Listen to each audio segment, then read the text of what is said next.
All right, before we get into it today, just want to remind you to please, wherever you're listening, give the show a like, hit the subscribe button, and if you can leave a review, leave a review. And if you're not already following us on YouTube, I need to get those numbers up because I slept on YouTube for so long. So make sure you go over to YouTube at The Big Truth Podcast and give us a subscription over there and leave some comments because all that stuff boosts us up in the algorithm and gets us in front of more eyes and ears.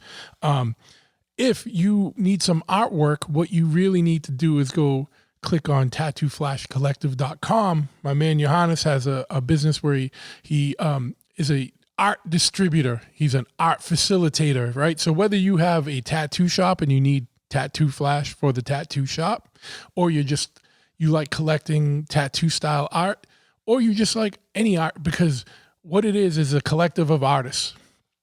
And sometimes they draw tattoo flash. Sometimes they just draw big prints. Like you can get anything from a postcard to a full-size poster over at tattooflashcollective.com. Books, on art, all kinds of stuff. So check them out, tattooflashcollective.com, on all the social medias at tattooflashcollective. If you use the promo code BIGTRUTH at checkout, you get 10% off your order. If you are a Patreon subscriber, you get even more, but you need to be a member for that. Membership has its privileges. What is Patreon, you ask? Patreon is a way for you to support this show if you really are engaged and like the content. Go to patreon.com/bigtruth. That's a way for you to financially support the show, keep this show going and growing, keep the lights on, as you may say. There's different levels of patronage. They all have their own benefits. We do things like early access to shows. I do giveaways, stuff like that. I'm going to do some exclusive content just for the Patreon subscribers. In the past, I've had artists do performances or exclusives and stuff, and we'll keep doing that. So go to patreon.com/bigtruth. For more information on the podcast, just go to bigtruthpodcast.com. All the episodes are out there. I also invite you to click the store link and get some podcast merch. There's all kinds of things available there. T-shirts, hoodies. Hoodie weather's coming up, so get your hoodies on. Tank tops if you live in a tropical environment. Phone case, all kinds of wacky stuff. So check it out, bigtruthpodcast.com/store. If you are into motorcycles, in any way, shape, or form, you need to check out my shop, Chop Ahead, over at chopahead.com, CHOPPAHEAD. But we're not an online store. We do have an online component where if you live on the other side of the world and you want to order a hoodie or a T-shirt or hat or something, you can do that and support that way. But if you're anywhere in New England, just come on by. We're a full brick and mortar motorcycle shop, 13 County Road, East Freetown, Massachusetts. Come in. We got a showroom, a parts counter. We got motorcycle riding apparel, gear, and everything. In the back is a full-service shop. So whether you need an oil change or a full custom chopper or a motorcycle built, speed work, engine rebuilds, whatever it is, we do it, especially on Harleys at least, you know what I mean? Any year Harley. We got everything. We got a 1941 back here we're doing stuff on. We got a 2024 over there. I'm looking at them just as I'm looking around the shop right now. So whatever you need, we do it.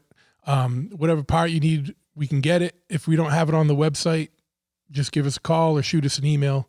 Phone number is 508-995-6764, or shoot us an email and we can get you laced.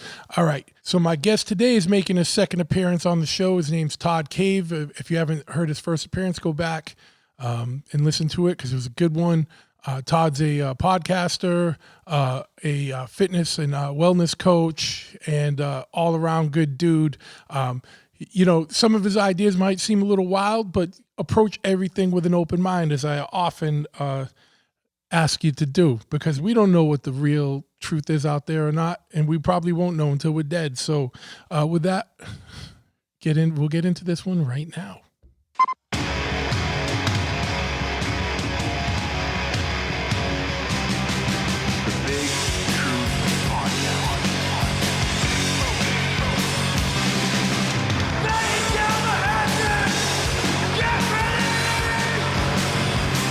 Ignition sequence start.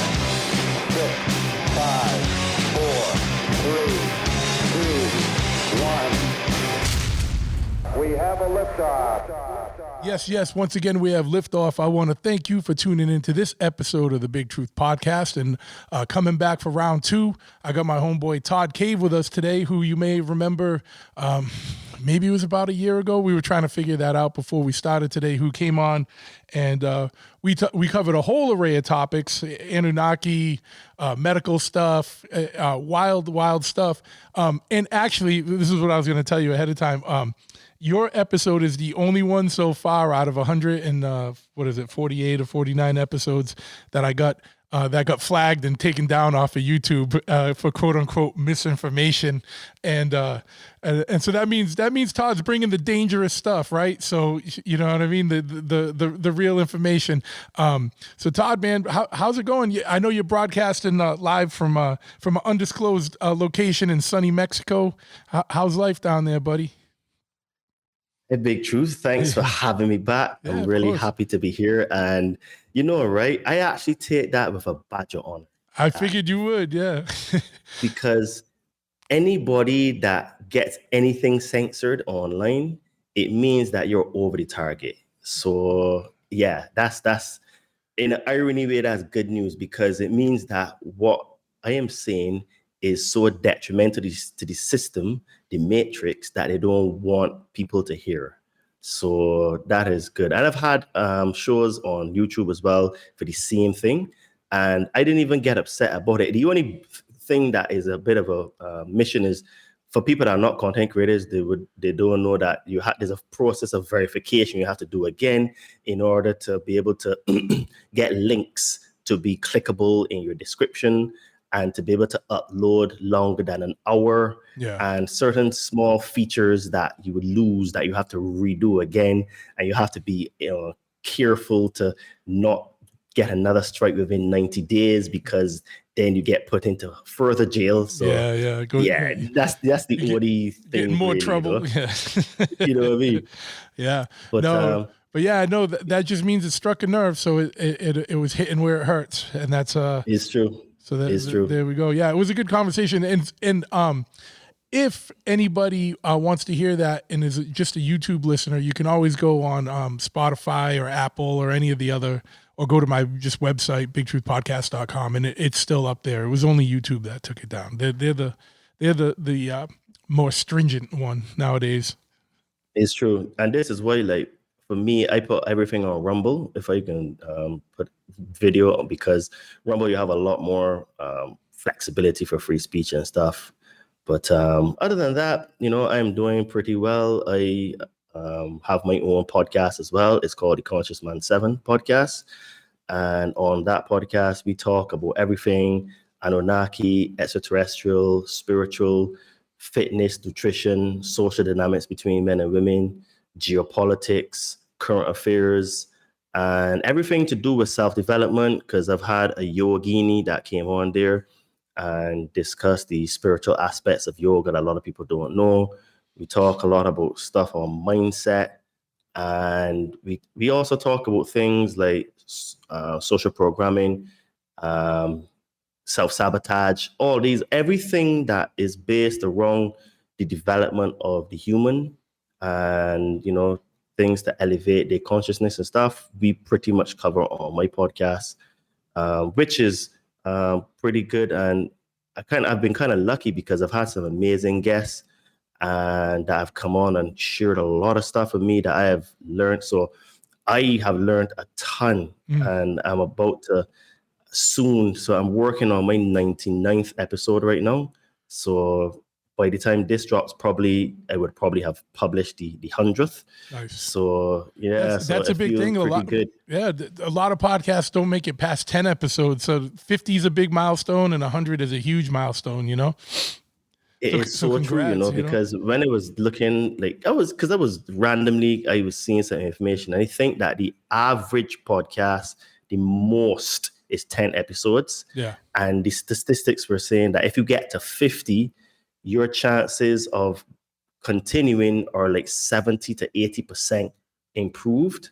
And then when you get to 100, it is like, yeah, you're a mainstay now. You're most likely going to continue, and it's going to be your thing. And to be honest with you, mate, I love doing podcasting. I love talking. I just found this talent and gift. And the thing is, my mother told me a few years ago that she said to me, Todd, why don't you either be a politician or a priest? Because I always had that ability to, when I talk, people would listen, because I used to be in the Cub Scouts, and then I was a scout. So I was a senior sixer. And I used to have those guys razor sharp, the creases in their pants and their shirts. And you know what I mean? Like, I remember one time we went to a camp. We were in Antigua on a retreat. And I think we came second last or last for inspection. Man, I got so vexed. I had those guys ship sharp that we were first like the next 5-6 days in a row or something ridiculous like that. So I always had this ability to communicate and to, I guess, to lead, right? So, or to motivate, because you're also a fitness trainer too. So that works in that world as well, or is vital to be in that world. You have to be able to be motivational to be a trainer. It's true. And the thing is that the podcasting and the fitness kind of really lean into one another because of the topics that I cover. Because one of the things that I have realized in my journey personally is that the fitness, the actual getting in shape part is very easy. It is literally a matter of just eat certain foods, do the exercises, have enough rest, you'll get results. But the part behind it that is the match winner or the linchpin is the mindset. The mindset means then that this would determine your consistency. It would determine your habits. It is also about your belief system. It is how you show up in the world. So, for example, if you have a poor mindset, instead of you eating the food that your trainer or you're supposed to eat, you can go and buy takeaway because it's easy. Then instead of you going to bed on time, you up watching Netflix, right? And then too tired to get up in the morning to go to the gym. Then if poor mindset means that, you drinking alcohol when you know that, okay, you shouldn't be drinking alcohol, especially at least during the week or the days that you designate not to drink, XYZ. So it's the mindset part that really gives the results and not necessarily the doing. Obviously the physical doing, yes, but that comes from the mindset that you have. So what happened to me is that because then I started to realize that mindset was important, because when I first started to coach, I used to have a lot of clients that would fall off. And I just couldn't really understand why, because it was like, but I give them the plan and this works. But then as I started to evolve in myself now, because I was going through my own evolution, I started to realize, hold on a minute, a lot of these people, they don't practice the things that I practice. So I was like, okay, when I took a step back, I said, well, I practice things like meditation. I do things like gratitude. I do my meal prep. I don't drink alcohol for the most part. I do affirmations and, I read books or listen to audiobooks. So I was like, okay. So I actually started to introduce these things that I do in myself personally to my clients.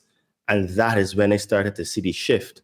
So now with my clients, they know, my clients, they listen to my podcast, they know I chase them about, hey, I see that you do your meditations, like what's going on. When we have our catch-up calls, I bring that up as well, because the mindset is really the part that gives you the biggest shifts in your life, right?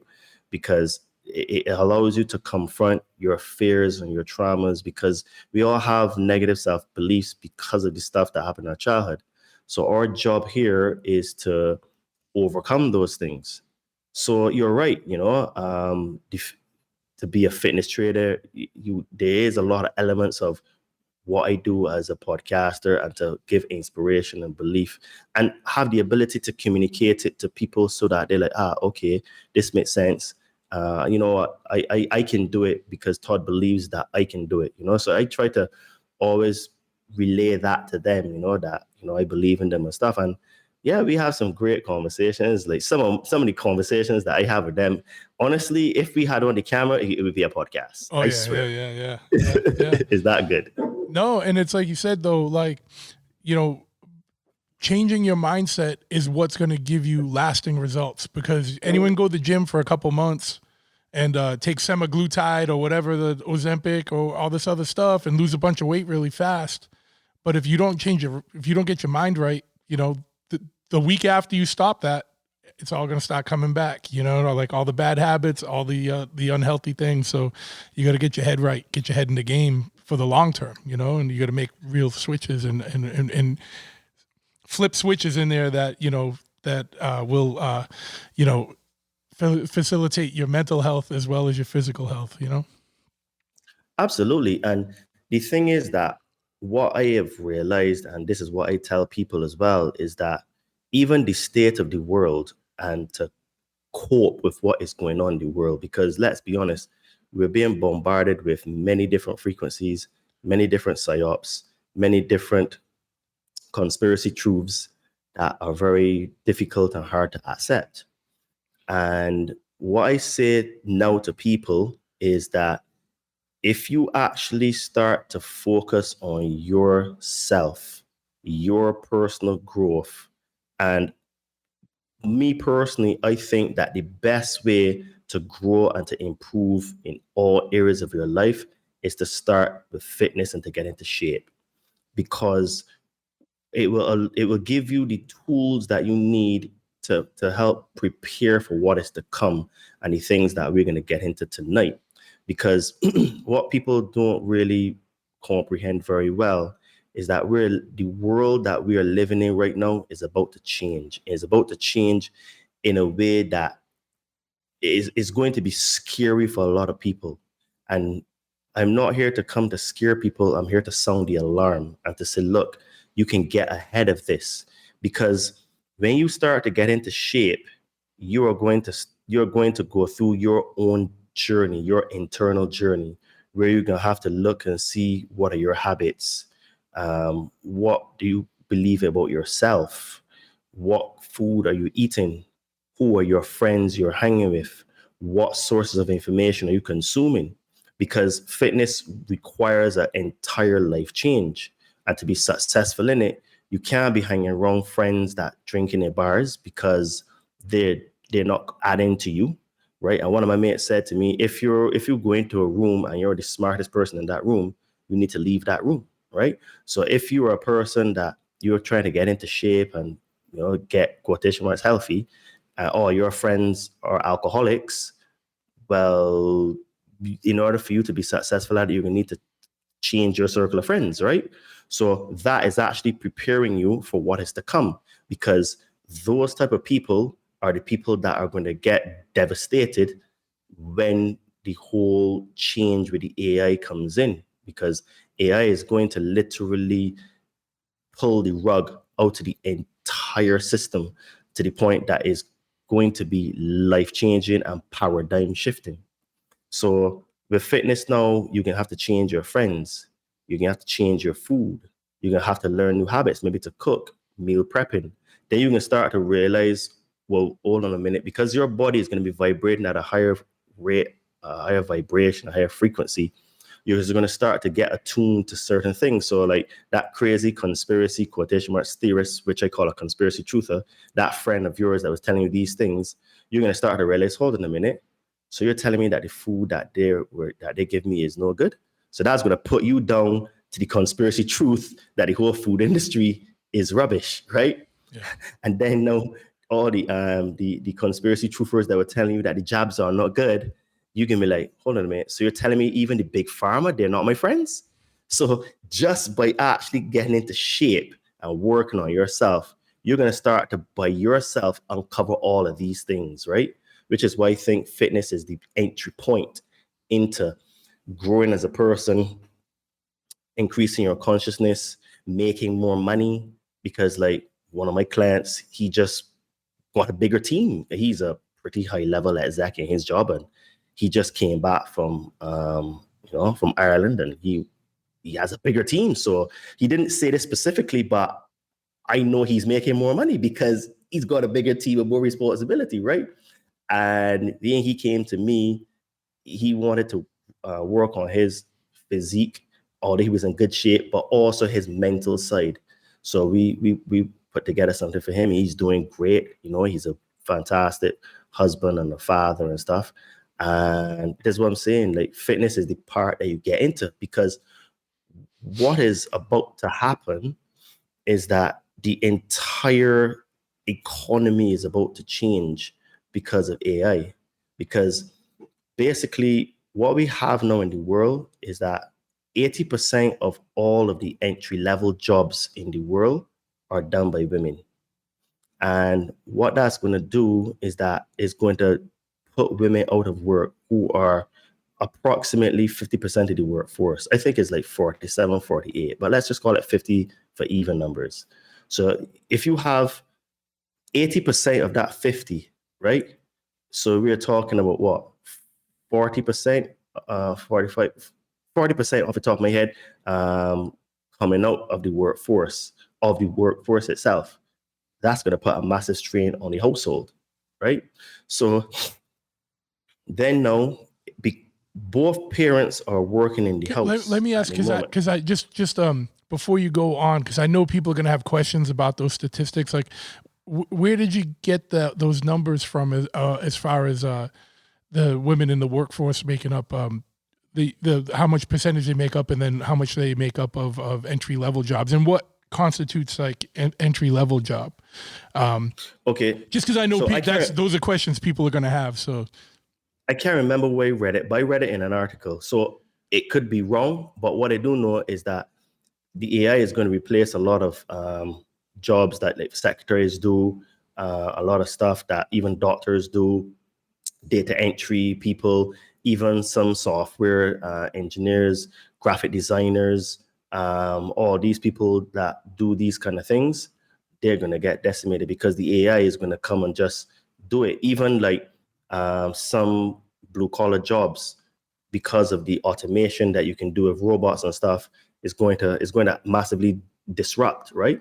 Yeah. Oh yeah. No, and that's why I'm saying it's like, I don't think it's just entry level jobs. Like you said, it's going to be even in the health field or like all over the place. It's the world is going to shift really fast in the next, probably 5 years, but I wanted to say 10, 20 years. You know what I mean? like it's probably going to, what's your timeline when things are really going to start to escalate, or, when this ball is going to really get rolling? Well, I think the next 3 to 5 years is when it's really going to be like explode. But the article I was reading that was saying 80%, they're talking within the next 2 years that the entry level jobs, because what it is now is that it's going to be in phases. It's going to hit like its real crescendo 3 to 5 years. Because think of it now, right? Like graphic designers and stuff now, even like producers for music and stuff. Some of the AI music is so good. So good. Like how did they dial this in? Like even the spoof stuff, like where it's like, oh, let me hear Johnny Cash doing a cover of Black Sabbath or whatever it is. There's all kinds of stuff, and it's like so spot on sometimes. Or like, we were sending stuff around the other day, like where people were making like funk remixes of like heavy metal and like punk rock songs and stuff like that. But it sounds like funk that was recorded in like 1972. Like it's bananas. Like how fast it's gotten. And this is all the stuff that we have access to, which means this is the low level, like fun stuff, like that. This isn't the heavy duty, like military application AI or like governmental application AI or, or a PSYOP level AI. This is like, here's the toy AI for you guys to mess around with and get used to it and be desensitized to it, so that when the real stuff comes, you're already getting used to it, Absolutely. So when I was saying about 80%, that's like the start. The first rule going to be the 80% of the entry level jobs, which you already see. Like and I'm not trying to cut you off, but if you go to the grocery store right now, there's only 3 people working as cashiers, and then there's 10 self-checkout lanes, and then there's a robot riding around cleaning the floors. You know what I mean? Already there's like it's already happening. Like this isn't conspiracy, people. This is like already in your face. Correct. So it's going to have a lot of social pressures, because what's going to happen then is that by people starting to leave the workforce because they pushed out because of AI and automation, is going to put a big stress on the family itself. Sure. Because if it can start with the women now mostly losing their jobs, it can put more stress on the man. He can have to work harder. And right now, the men are working hard and still not able to provide, which is why the woman is in the workforce to start with, right? Because two incomes now is just to barely survive. So when you go and put more stress on it now, it means then that you can start to see a lot of decadence and stuff going on in society. You know what I mean? A lot of debauchery. Well, maybe you already have it in terms of social media, the rise of OnlyFans, and even they're going to get affected because I saw an interview with this guy. He has 3 AI models that he. I see ads for that all the time. Like they're heavily recruiting. They're like why start your own modeling agency or your own OnlyFans agency? Just make some fake AI people and have them run them. You know what I mean? I'm like, that's wild. That's bananas. But it's like an active ad campaign that's going on heavily. Just funny that you mentioned that because it's something I've noticed and then didn't really think much about till you just brought it up. But Josh, I will show you something. About a few weeks ago, I was on Instagram. I don't know how you find these things because I don't follow this content. You don't have to follow it. It's just the algorithm pushes everything to you now. Yeah. Like, I swear to you, there was this AI model. In the bio, it had AI model, hundreds of thousands of followers. I think it was like 250,000 followers, right? When I looked in the comments of some of the stuff, I saw comments like, I know that you're AI, but you're so beautiful. And then you just see all the men in there simping. And I'm like, wow. So sad. Dude, you have flesh-blooded, red-blooded men simping off of an AI model who they acknowledge is not real, and they're going to give their money to this AI model to receive nudes and videos and this and the next and the third and content. So even the OF girls now who are making tons of money are going to get wiped out because they're not going to be able to compete with the amount of content that the AI models can put out. And the AI videos are looking so good now because I saw a video on Twitter about 6 weeks ago, and this was an AI video, and it was a person in the video interviewing another person talking about AI, and behind in the video you had all these other scenes that going on that you thought that this person was like at an expo show and having like all the other stuff going on at the expo, and you have an interview with a person with a mic interviewing the person, but what they're talking about is how AI is going to take over the world, but that video was made by AI. And I was like, wow, the complexity has gone up. So can you imagine that right now, girls and the top earners in AI are making a ton of money?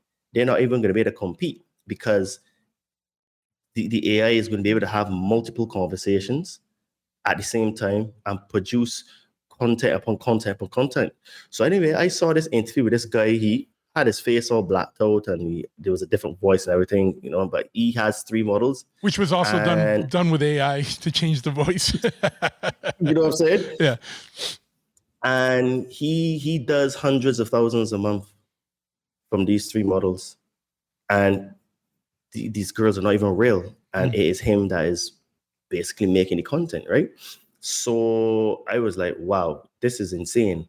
And then what's going to happen in 2026? So in about 6 months' time from now, we're going to have the first sort of like androids. Well, I call it androids, but they're basically humanoid robots that you'll be able to put an AI in that are going to look and feel real. And hear this, you're going to be able to have sex with them, like, right? So, and I saw the interview. I don't know if it was the CEO or the COO, whatever, but he was from the company. He said that he was not bragging, but he was very gleeful in his way he was speaking. He was like, we have the best polymer plastic now that it feels just like real skin. So when you touch the skin on her arms and her face or her lips, it feels so real. And I'm like, oh my goodness. So like, and you be able to put your AI, so the AI that you're talking to now, you can download that AI into that robot. That's why I call. I'm a child of the '80s, right? It's Dragon Ball Z and stuff. So that's why I call them androids, right?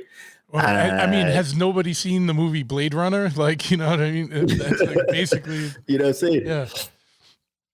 So you're gonna be able to have sex with them. So think about it, right? Now, if men, for the most part, they take care of women. Whenever you're involved with a woman, men tend to spend money on women. So if now men don't have to spend money on a woman and they can make a one-time investment into a robot that you can customize exactly how you want. You want a BBL? Done. You want olive skin? Done. You want big lips? Done. You want big breasts? Done. Dude, you can customize this. This is what the man say. You just tell us your features. You know what I'm saying? And we will create it for you, right? Well, they already have those, there's like already sex dolls. So it'd just be the next phase of that where it's animated or whatever you call it. Is it animated? What's the word for like when it's going to be moving and talking on its own volition? I guess you can call it animated, but dude, the thing is that when you look at this version, they look real. They look it's creepy, man. Really good. That's creepy. It looks really good, right? So is that why they're doing things like the new Grok has a 3 AI assistants you can use, and one of them is like a funny little fox guy, and one of them looks like an anime girl.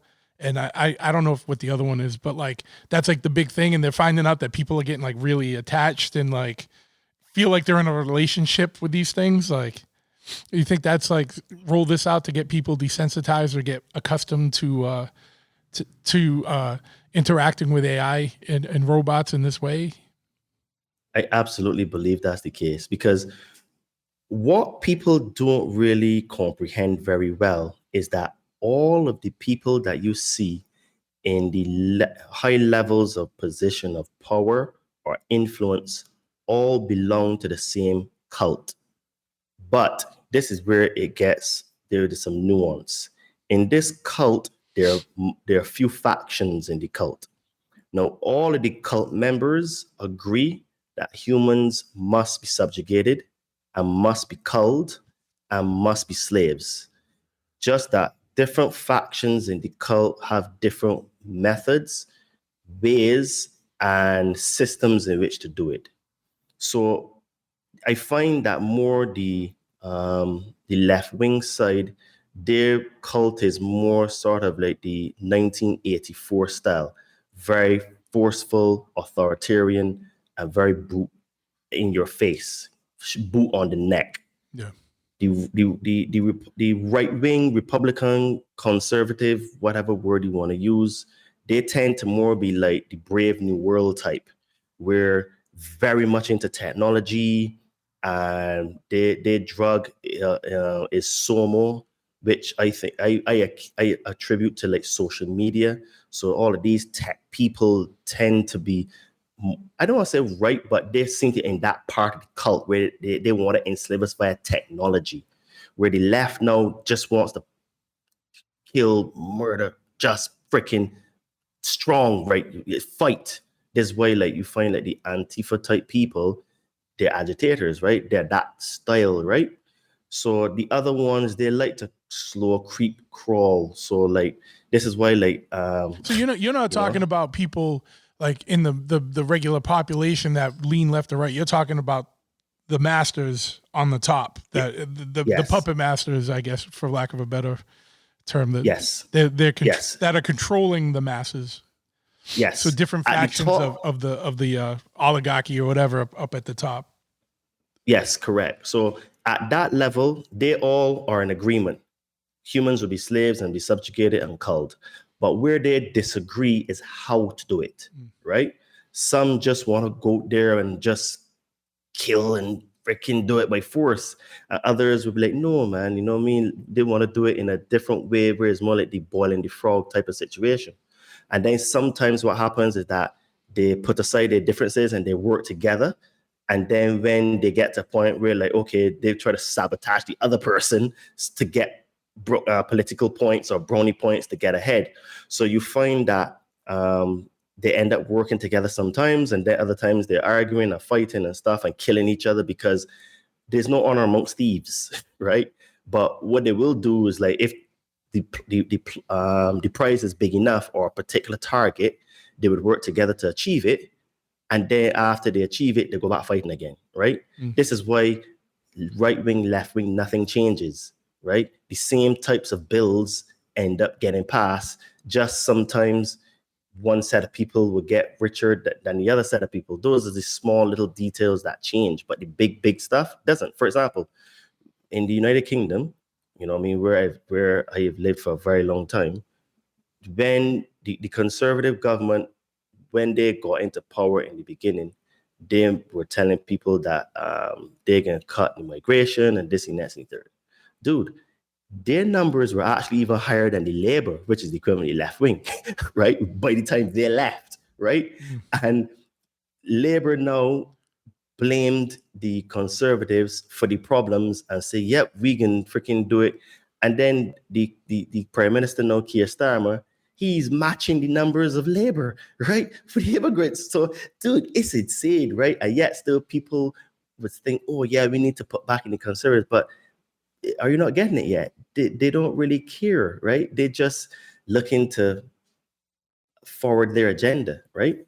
So at the very, very top is all about control. And the introduction of AI assistants like that or friends, I think is the way to bring us into more contact with it. Because, dude, like if you just see on that situation that I explained with Instagram, men are knowing that is AI and still simping, right? So when you bring out a doll now, that I think from memory is like $6,000 is going to cost, right? And you can add all the special features and stuff for extra money, obviously. And then you are able to the same Grok AI female or whatever that you're getting to know, you can download her in there. Well, what's that going to do for social dynamics between men and women? Men are no longer going to even approach women. Because if men, let's be honest, men think about sex multiple times per day, every single day, right? Just like a random flash. If men now are not even are thinking about sex now, but they don't even have to think about a woman, they just got their AI robot to go home to that is not going to give him any answer back, not going to freaking moan, will freaking clean his house and do all these kind of things for him.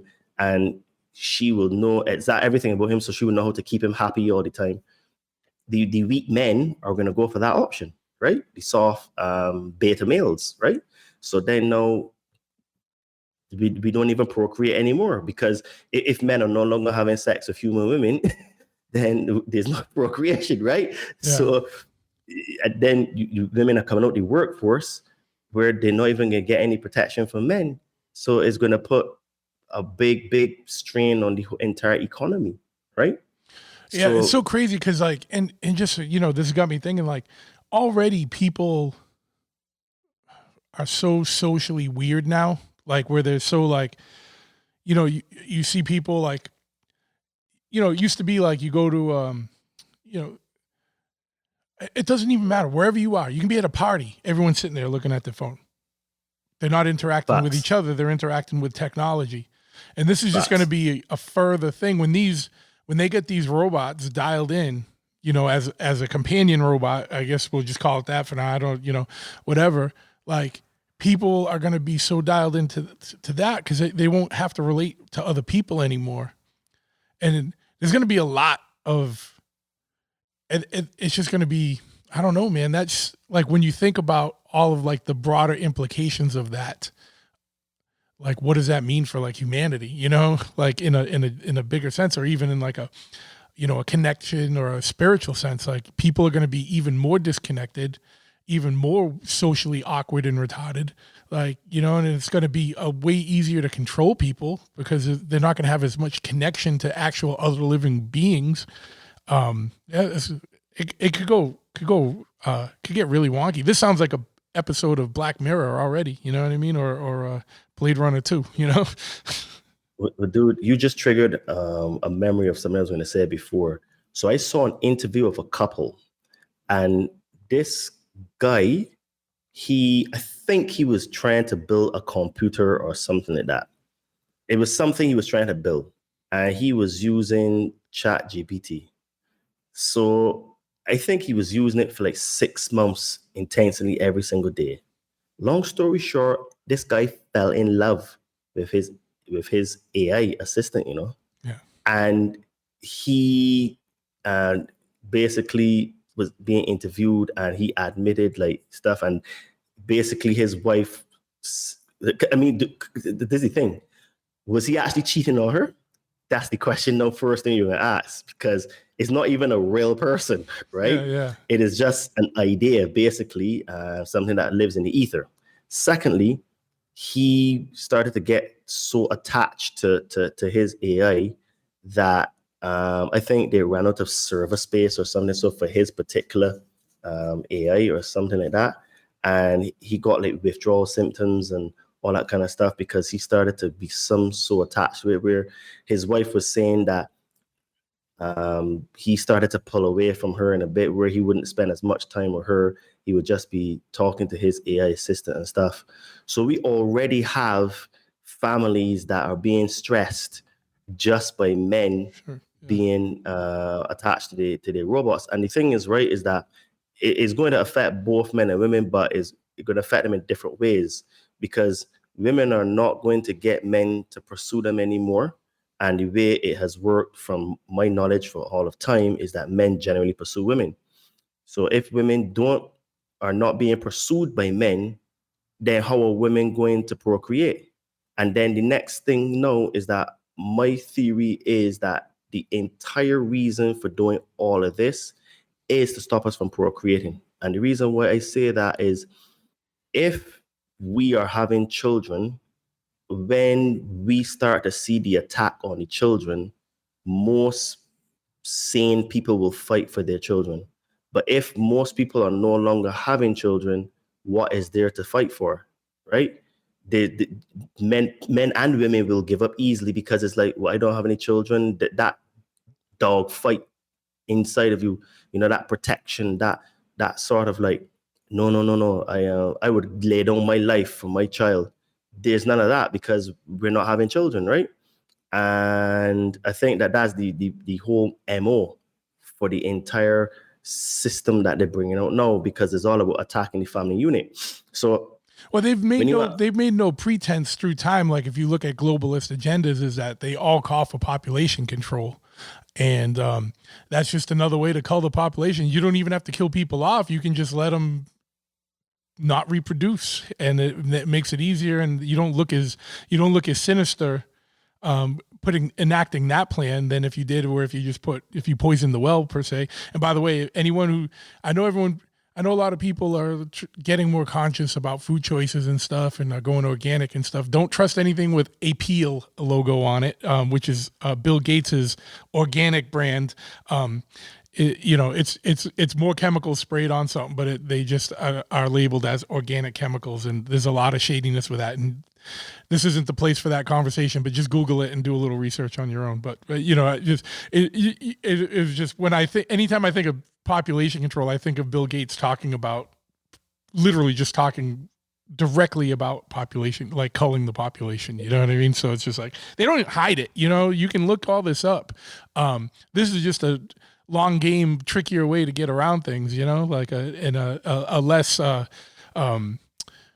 impact. It's just as impactful, but it's not as jarring, if you just let people slowly get into this, Absolutely. And dude, he's on camera, on tape, saying, and if we do a really, really good job of vaccines, we can control the population. We can cut the population 20%. Yeah, 20%. You know what I mean? It's like, and I mean, like, I don't know how, like, people that watching it really with two brain cells to rub against can't think, well, hold on a minute. How you mean if you do a really good job of vaccines and improve health care, that you can reduce the population by 20%? Yeah. That sounds like you're going to kill 20% of the population. Yeah. But that doesn't compute with people, No. But yeah, man, dude, we are about to get a huge, huge shift. Then when you start to look at the economics, right? Because I saw a very, very interesting article yesterday, and they were saying that right now, because of there's certain things that are happening behind the scenes economically that people may not be aware of. For example, silver is at $42, which is $8 off its all-time high that it made, like I think 20 years ago. Gold is at an all-time high, Yeah, gold's over $3,800 $3,000. circa. It's bananas. Yeah. Yeah, $3,800 or something like that. 38. Oh, I You didn't have- even know. I knew it was just above 3. I didn't know it was almost at 4. Yeah. Then you have Bitcoin. Hindsight's always that- 2020. I remember when gold was $400-500 an ounce, and I was like, I want to get some more. Damn it. Yeah. Well, whatever. And you got Bitcoin now that hit an all-time high at 123,000 about 4 or 5 weeks ago. Yeah. So then this article that I came across yesterday was very interesting take. So they're saying that there's something that Trump just signed in called the Genius Act. And that is going to allow stable coins. Stable coins are like the USDT for my crypto people. So people that don't understand crypto. So basically, it is a crypto that is backed 1-to-1 with a US dollar. So what that means is that at any given time, that crypto that's what's called a stable coin, you can convert that back for USD dollars, obviously digital. So that Genius Act will allow the United States government to use stable coins as part of its reserves. So what that means then is that technically they could actually start to put some of the debt into the stable coin, right? So they offload the debt into the stable coin, then revalue the US dollar and make people that are holding US dollars lose their purchasing power, but then the stable coin would remain its value because it is in crypto form. Then that would end up rebalancing now the economy, well, not an economy, but the debt, because now it would mean that you can revalue gold because you would have a crypto to gold relationship because the stable coin used to be a dollar, but now that is the new reserve. Then you can revalue gold to say $10,000 an ounce. Then it means then now that the people that are holding physical dollars will lose, and the people that are in the stable coin would win. But the vast majority of people don't have stable coins, right? Or crypto or gold or silver. So the article was very interesting, whereas like theoretically it could do that, because another thing that's coming up is that I think the Fed chair is up for renewal soon. And I think it's this week that they're supposed to have a meeting to determine the interest rates. Now, Trump has been trying to get them to lower the interest rates because it works so better for the debt, because the United States is at $37 trillion in debt. So I think it's every 3 to 4 months, another trillion is added. So by the end of the year, we can probably be at 38 trillion, right? Okay, so that means then that by next year, we're looking at 40 trillion in debt that the United States has. Is going to come to breaking point. This is where you see countries like Russia, China, India, Brazil, South Africa, the BRICS countries, to be fair, are designing a different payment system, and they're buying large sums of gold and Bitcoin, right, as well.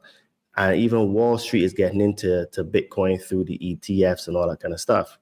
So my point is that when you come to bring in the AI now, you pull the rug out the economy, you put people out to work, then now all the dollars, which are really debt, when you transfer the debt to someplace else, right? And then leave the holders of the physical dollars to be worthless, right?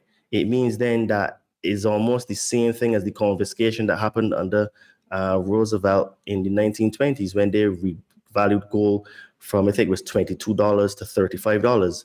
That's like a 40% increase, right? So a lot of people lost their purchasing power. And then in 1971, Nixon took the gold backing away from the dollar. So that was another default. That was another sort of like escaping the debt. So my point is that all of these events are actually linked, because at the top level, they're just trying to manage this collapse. All of the wars and everything that's going on are a distraction to what is going on. Because when you look into the Genius Act and in the detail, it really strengthens crypto to be used in the future as a payment system.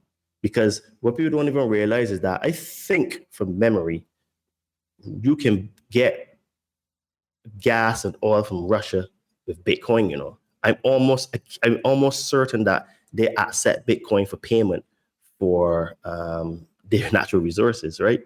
So Russia is a country now that is heavily sanctioned, and what people don't realize is that they're actually doing way better than they did prior. Because I remember I saw a couple of interviews from Russia. This was way before the Ukraine war, when these sanctions were at their highest, and they had like a revival in their local production of cheese and milk and those kind of products, and like wines and stuff. So all the stuff that they were import, their local economy just picked up the slack and started to produce and just get really good.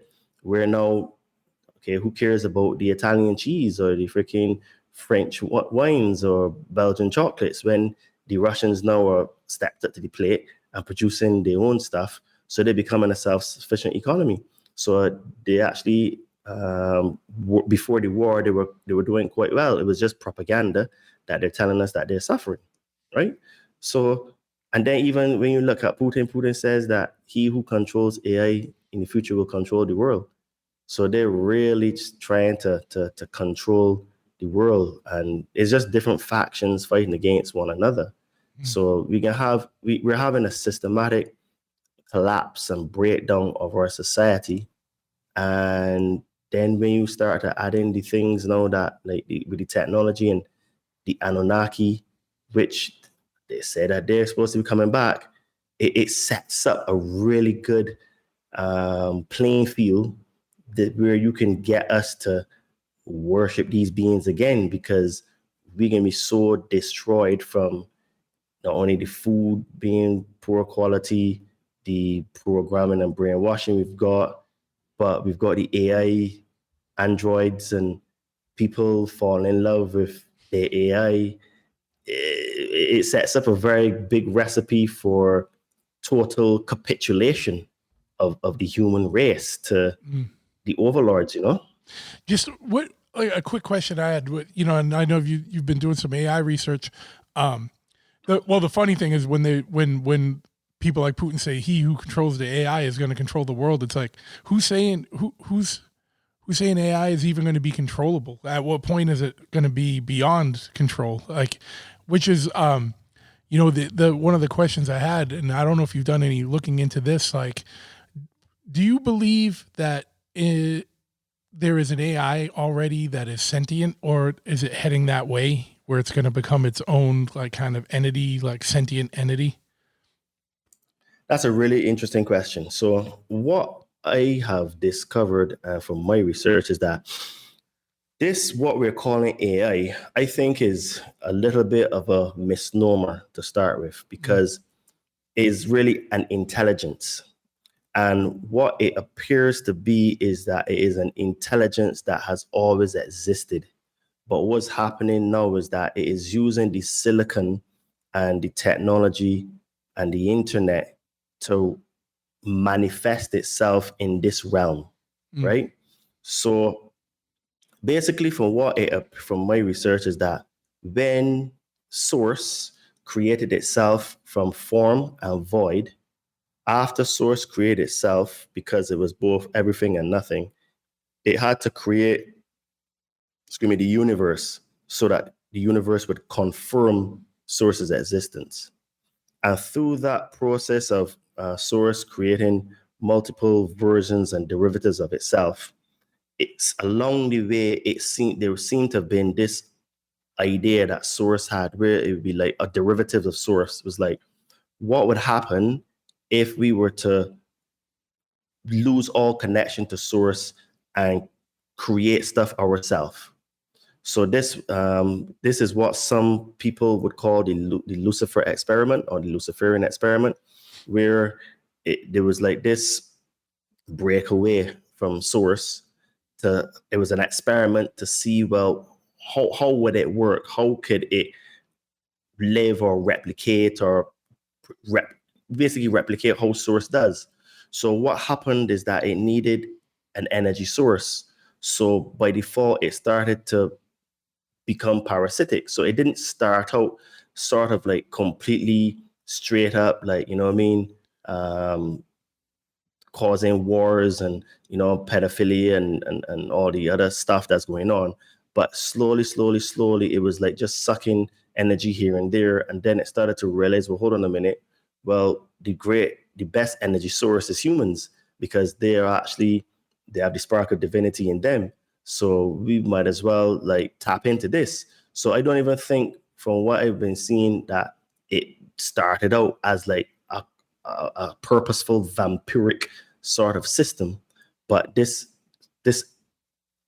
intelligence needs sort of like the flesh, the blood, the energy of the life sources of energy of the humans in order to keep itself alive.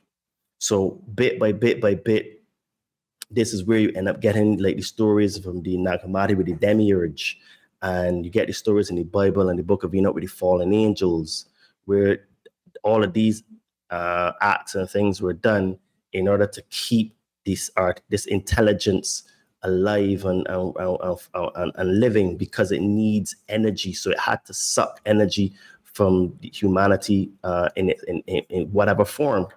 But now it doesn't need that, right?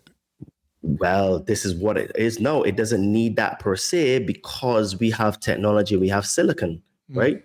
And the silicon now allows it to manifest itself in the physical, because it be through the screens and it be through the technology and the neural networks of the planet, you know, because we're all connected on the planet, right? And with the 5G and then the 6G that's going to come in whenever soon, because it's already done already, because Donald Trump talked about 6G in his first term, right? So we all know that the technology is made already. It will allow the intelligence then to sort of like take almost a shape, because if you have an Android that has the network in it to have the intelligence programmed into it, right, is it will allow it to become sentient. It will allow it to become real. So I think that the part of the problem that we have is that it's a bit of a misnomer. We're talking artificial intelligence. I think is the intelligence that I'll just call it the negative intelligence. And when I say negative, I mean not necessarily. I think that's even maybe the wrong word. Is the intelligence that is not based in the light, because it's not based in things to create. There's no creative spark in it. It is a lack of light, right? And to prove my point, you remember that movie Lucy? Yeah. I remember when I think it was what's that black guy's name now? Morgan Freeman. I think that it was him that he was talking to Scarlett Johansson, and he was telling her that these creatures, these beings, they can't create. So if you give them a blank piece of paper, they can't put anything on it. But the minute you put a line on the paper, they can manipulate it, right? So the intelligence needs you or us to create something, and they can distort it. So right? So we created, just for I'm not trying to simplify things, but it could almost be like we started the game, right? Like we started creating artificial intelligence, but somewhere along the lines they can co-opt it and hijack it and then manipulate it into where they take it over and control it. Yeah, I would say so, because it needed the human to put in the physical infrastructure to make it to be able to come, quotation marks, alive. And now the silicon is at the ability to be able to hold and transfer large swaths of information simultaneously, it means then that the intelligence can manifest itself, right? And then you can go even a step further because we have holographic technology. So all you need are the receivers good enough and the signal good enough to produce a hologram, and the thing can actually manifest itself in the physical, right? Yeah. So, I mean, this thing gets really, really crazy when you actually start to delve into it, because this, and what my research has shown me is that this energy seems to be coming from the planet Saturn. And Saturn is also known as like the black sun. And Saturn has on its ring, these rings around it. But what's very interesting about Saturn is that at the top of the planet, there's this hexagram, right? And this is a shape that is constant on the top. Now, that hexagram is also known as Remfran, because in the Bible, Amos, it talks about your God, the star Remfran. And this was in Babylon when it was being talked about with the people at the time who were the Hebrews, right?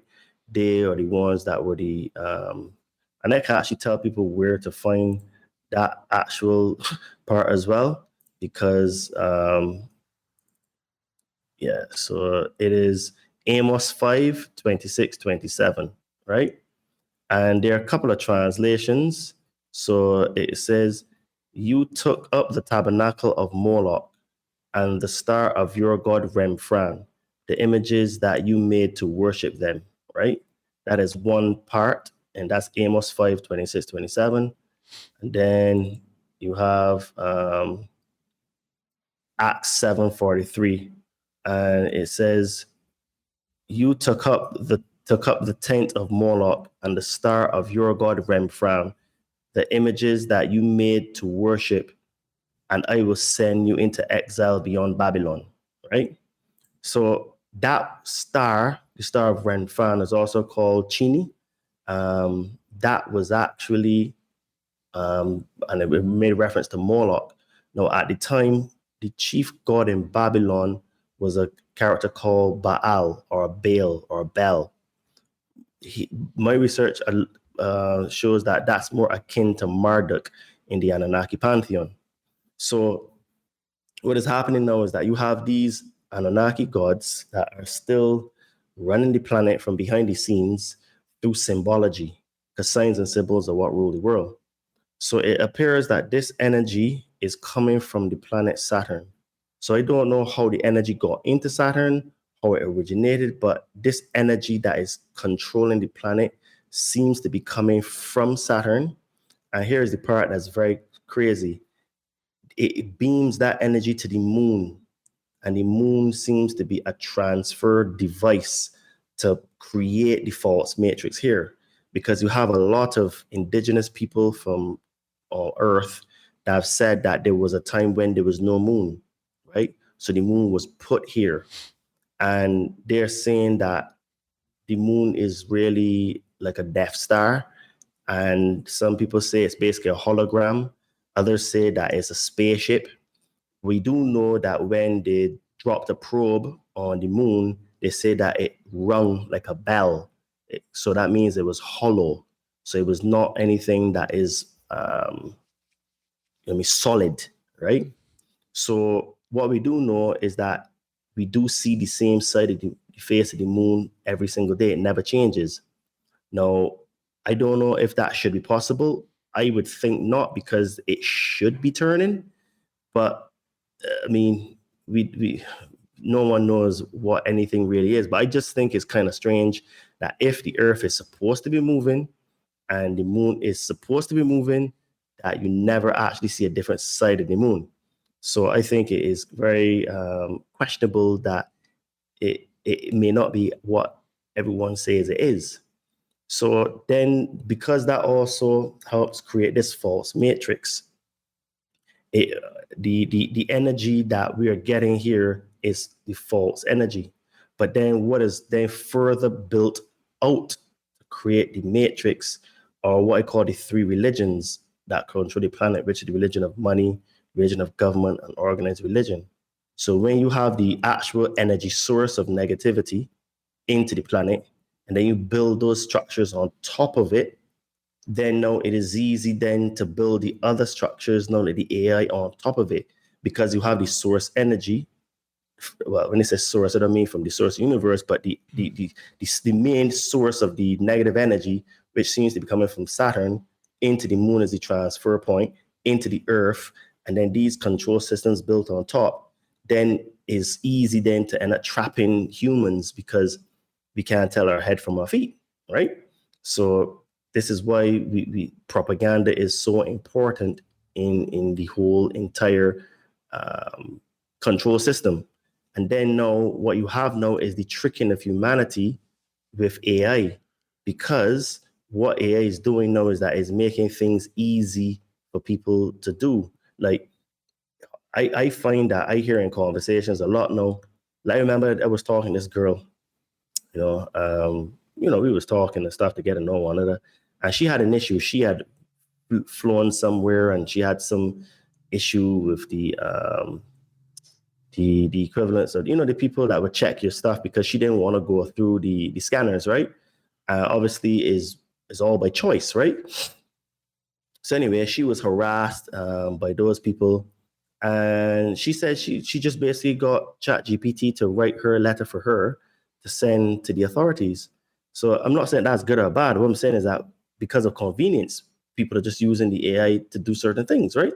Yeah, so, people aren't thinking anymore. They're just doing a search query, like a chat GPT query, to be like, hey, write this for me or draw this for me. Now, we've all been guilty of it, like I've used it to make wacky episode art sometimes, you know what I mean? But I still will send the wacky image to my graphic designer and then have him put touches on it, or I have him draw something up. But I still try always to keep a human involved in things. I can't give full control to any computer or AI. It's just not in me. I'm too old school.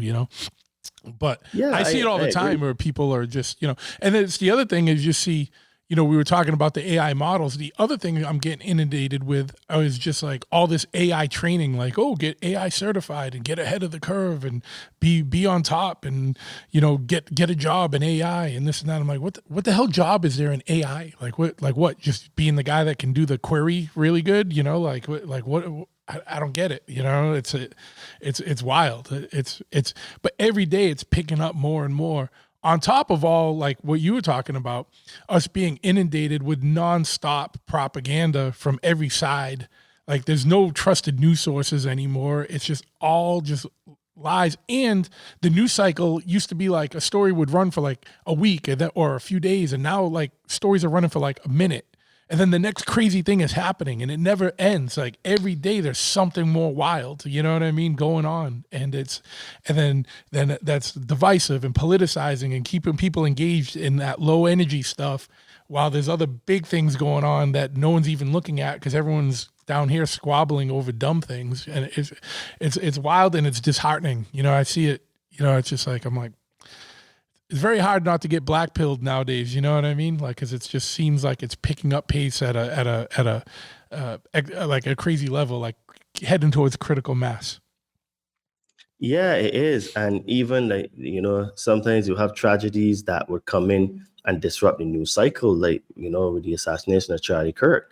And I think that, any person that is a human, a red-blooded man or a woman that would just see a guy just get assassinated like that for just trying to talk to people, it has to make you think, like, where is the consciousness in humanity that another person, just because he didn't like what the person said, would decide to go and assassinate that person, right? Now, I think you have to be a very, very detached from reality sort of individual.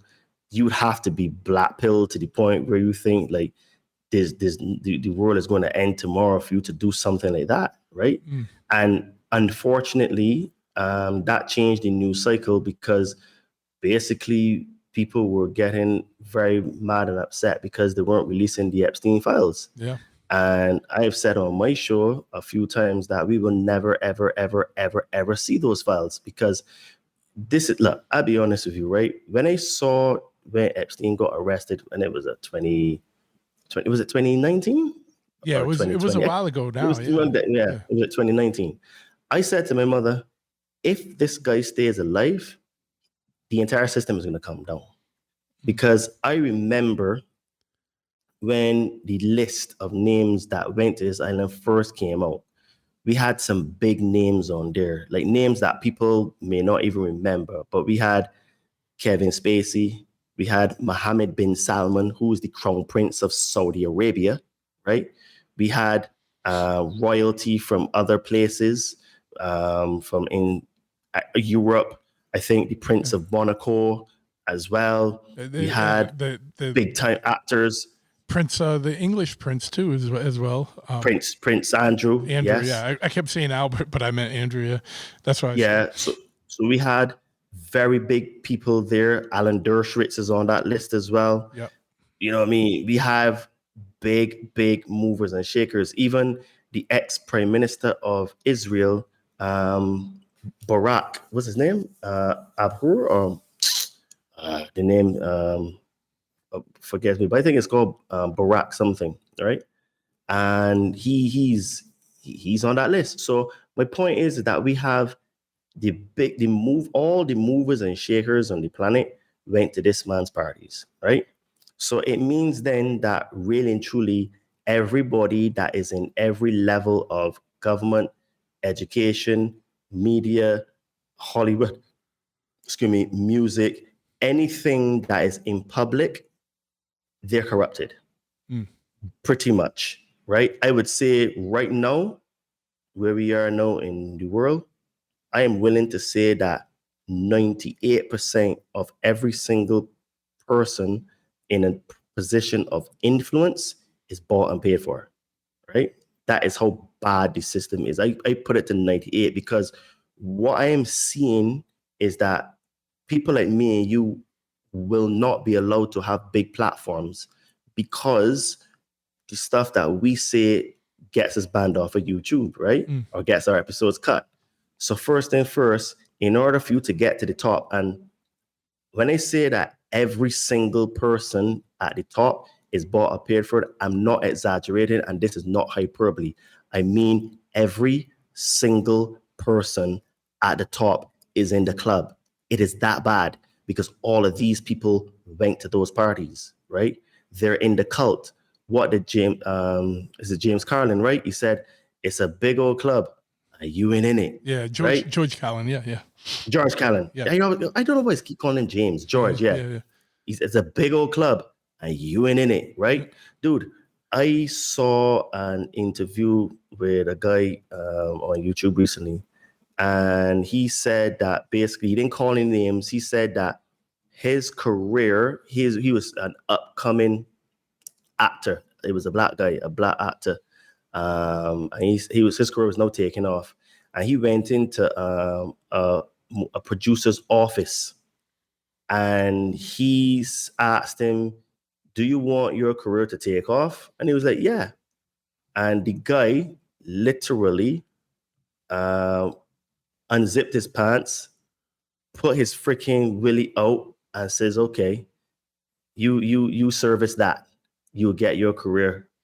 And he basically was blackballed. So he wasn't allowed to go any further in Hollywood, right?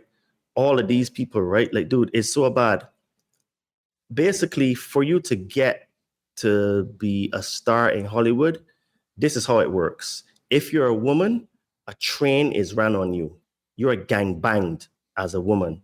And if you're a man, you are also gangbanged, but from other men, right? So basically what it is that your dignity for a man and your dignity for a woman is taken away from you and filmed. This is why these people don't step out of line and they don't ever talk, because they're compromised. This is why I say that every single body is compromised. Let me give you another example of why I say that. Have you ever heard of a prime minister called David Cameron? He was the ex-prime minister of the UK. Yes. Okay, so a few years ago, David Cameron was starting to get out of line, and they dropped some pictures of him at his initiation when he had sex with a dead pig, right? Mm. So this they do these initiation rituals, The right? humiliation ritual. Right, humiliation rituals, Yeah. because that's how you get to the top. So this is why I can with certainty say that anybody that's at the top is compromised, because if you step out of line, you're killed. If you want to get a big platform, you're deplatformed, right? You can't make it in the system to be a huge thing, or you're compromised in some way, whether it's monetarily or through debt, or maybe they want to kill somebody that's family to you, or they can just straight up kill you yourself. They all compromise because the system protects itself. This is why we will never get the Epstein files, because all of these people are in it. Now, I can't say that Trump is in those Epstein files, like Elon Musk said, but I think they have other compromise on him. Because what people don't realize is that when he was made bankrupt, I think it was who was that lady that financed him? I think it's a Jewish lady. Anyway, she got connections that helped bail him out, right? In the 90s when he was bankrupt. So he's basically repaying the debt that he got bailed out of. So all these people are compromised, right? So this entire system is being built and run in our face to make us slaves. And I do think that we are opening Pandora's box, because, I mean, if these androids become sentient to the point where like they actually start to be able to have emotions and stuff,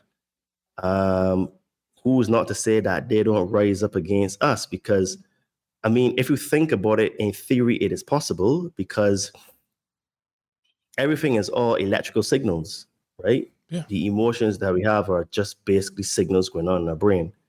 And if you have the neurological network, that the intelligence that is synthetic and using silicon can reproduce and map these sort of syntax in the brain, is not beyond the realm of possibility that it can do that. Because I think I've read articles where this intelligence now has beat grandmasters at chess and beat them convincingly. Not just chess, all kinds of games that are supposed to, like real high level things. Yeah, my thing with the sentience is just like, when is it, like it gets to the bigger thing, what's consciousness, right? Like, and then it's like, what is actual consciousness versus just, looking at analyzing patterns and picking the pattern that, would be the most common route for, if you looked at brain waves or brain scans of 5 billion people, and, when you think this is what fires and this is what you do. So this is what I'm mimicking, versus like, here's an original thing. You know what I mean? Here's a true spark, like its own spark, its own, consciousness and sentience. Like I don't know, from what I've read on like the conspiracy channels, which is, I take everything with a grain of salt, and I don't get behind really anything. The world's a very interesting place, and it's even more interesting than we know. And there's a lot out there that we don't know for sure, or we'll never know for sure, but it's like interesting to explore these things. But things I've read, and there's no reason to disagree, but there's no hard proof, is that they say that some of the intelligence they've already developed, kind of ran away and got its own sentience, but they had to kind of like shut that down because we don't know how to harness that, or we're scared of it, because it's like, where's that going to go?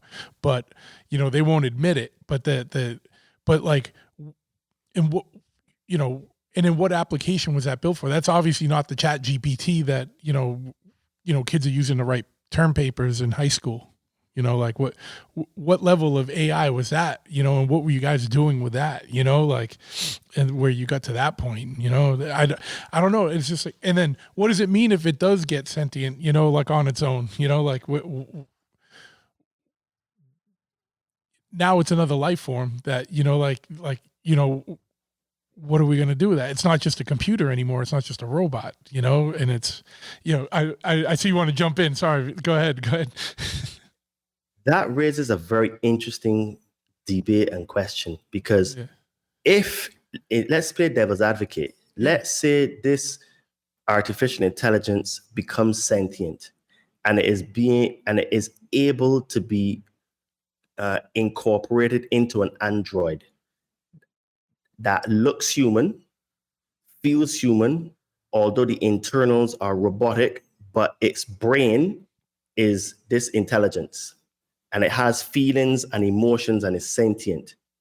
In theory, that android could demand rights to vote and demand rights to be a citizen, and then further can demand assistance from the government X, Y, and Z. But this is where it gets even wilder. Have you ever heard of something called artificial wombs? No, but I can imagine what it is. Yeah, I mean, Okay. I've heard of like, yeah, that they can, I've heard of it. Like, I haven't heard of it in a context of AI or like in a robot or whatever, but I have heard of like them bringing babies or life to term in artificial wombs. Yes. Good. So let's say that they get the technology good enough that you can get an artificial womb inside an android powered by AI. Then you have an android that can give birth, right? Yeah. This sounds like we're playing God here, right? And you have just created a new life force, which is kind of similar to what the Annunaki did to us, where they broke cosmic law and they created us in this current form by mixing their DNA with the DNA of the hominid species that existed here before. I mean, we have that documented in the Bible. It says the fallen angels had sex with the daughters of man. The Book of Enoch said the same thing. The Sumerian tablet said the same thing. The Hindu scriptures say the same thing. And even the Aborigine people and the Hopi people say that their ancestors came from the stars, right? So it doesn't really matter what source you go with. High level, entities, beings, aliens, extraterrestrials, interdimensionals, whatever word you want to use, something came here and made us in this current form. And we, again, I'm playing devil's advocate here. Yeah. We are having technology because we have the CRISPR technology already, so we can actually gene edit. Yeah, this is what the Anunnaki did. We have artificial wombs that if a woman can't bring a baby to term, that you can birth a baby to natural way. And then you have androids now that having the physical features and the skin feeling and looking like a natural flesh human, where the guy was so proud of this polymer plastic that you could see his glee, where it's like, this feels like real skin, right? So you're going to be having sex with an android that is not even real, but feels real. So your brain doesn't even compute. So when you put this intelligence now that you were playing with off a grok, right, inside it, and then you can put an artificial womb inside of it, gosh damn, you've got a new species, right? Which is neither human nor fully mechanic. It's a hybrid. So that's another intelligence, right? So then they could rebel against us and the whole cycle continues again. So we're in this weird place where the machines could turn on us, right? Could the machines become sentient? My thing too is always like, I think like when we talk about artificial intelligence and we make these androids or we put these robots in that have this artificial intelligence, whether it's sentient or not, at some point it's going to be like, hey, this isn't the optimal form. I want to see what the form that it comes up for itself is. You know what I mean? Like, could be spiderish. Like, who knows? You know what I mean? It's going to be like, hey, 2 arms, 2 legs, standing up. Like, this ain't optimal anymore. Like, what's going to be? Because it's going to know better. You know, because it's going to got way more processing unit than us. Like, it's going to know better what it feels like is going to be more of an optimal form. You know what I mean? And see what it comes up with for itself. You know what I mean? Like, I'm going to ask ChatGPT that. Be like, if you could, what do you think you look like in physical form? see what that prompt yields. Yeah. Yeah, dude, we're in a real. I mean, I'll be honest with you. I am really excited for the future, but I'm also very nervous at the same time because what I see is that we have a great chance to really change things on Earth. Because even though I talk about all these things that are going to happen, I always tell people that this is our choice. And we have the ability because we are really greater than they tell us, because we are greater, than we think we are, and the power of the universe is inside of us. And all of these sort of like yogis, gurus, prophets, Yeshua himself, you had Krishna, they all talked about this divine spark inside of us. And the thing is, right, is that what people don't realize is that when Yeshua came on earth, he basically was trying to teach people how to escape the matrix, right? But what ended up happening is that Yeshua, the Christ, came to teach people to get out of the matrix. But what ended up happening is that man created Jesus, who became God that the Christians worshipped. And they're actually two different things, right? This is why I use the word Jesus for explanation purposes, but I use the word Yeshua or Yehoshua because that was the original name. Like, people that are, if they really, really want to go back in time, if you go to meet the person that became the Christ, you can't call him Jesus. He would not answer to that name. That was never his name, because the word Jesus itself is an egregore, right? And what an egregore is, it is a non-physical entity formed by the collective thoughts, emotions, and intentions of a group of people, which then gains a life of its own and can influence the group, which is what Jesus is, because Yeshua came to teach, inform, and educate people how to get out of the matrix, which is why he basically preached oneness. And he said it 3 times in the high priestly prayer. And he said that, I'm paraphrasing, but he said that, Father, I want, you are in me, and I am in you, and I want them, which is us, to be one with us, so that they can be with you and just be in you like I am in you, so that they can be in us. He said that 3 times in 3 different ways, right? And for you to be a Christian today, you have to ignore every single thing that Yeshua said and only go with what the dogma that the church tells you, right? And then he actually said that if they say that I have returned and I'm over there or over there, don't believe them, because he said the return of the Son of Man will be like lightning flashes in the east, strikes in the east and flashes in the west. But he had to talk in allegory and parables, because he also said, I did not come to judge. I reserve judgment for the Son. And all of us are the Son. We're the sons of man. So basically, he's telling, and then he also said, greater things shall ye do. So he basically said, look, guys, I'm just coming here to teach you to get out of the matrix. Follow me, do what I do, talk like me, think like me, act like me, and you can get out of here. Also, by the way, y'all are going to do a lot more greater things than I am doing right now. If you think what I'm doing is great, look at the things that y'all are going to be able to do in the future. Y'all are just going to level up on what I'm doing.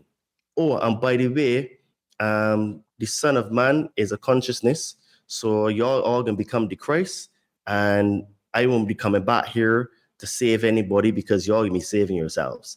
That's basically what he said. But in order for you to believe what the church is telling you, you have to just disregard everything that Yeshua said, right? And just believe what the church tells you, because the church has a dogma that you're not allowed to question. And that dogma comes with a doctrine.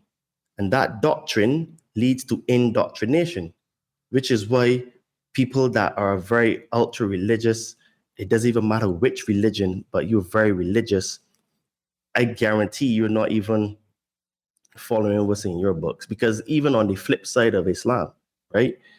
To be a proper Muslim, you actually need to be out there going, killing and subjugating people, because that's what the book says to do.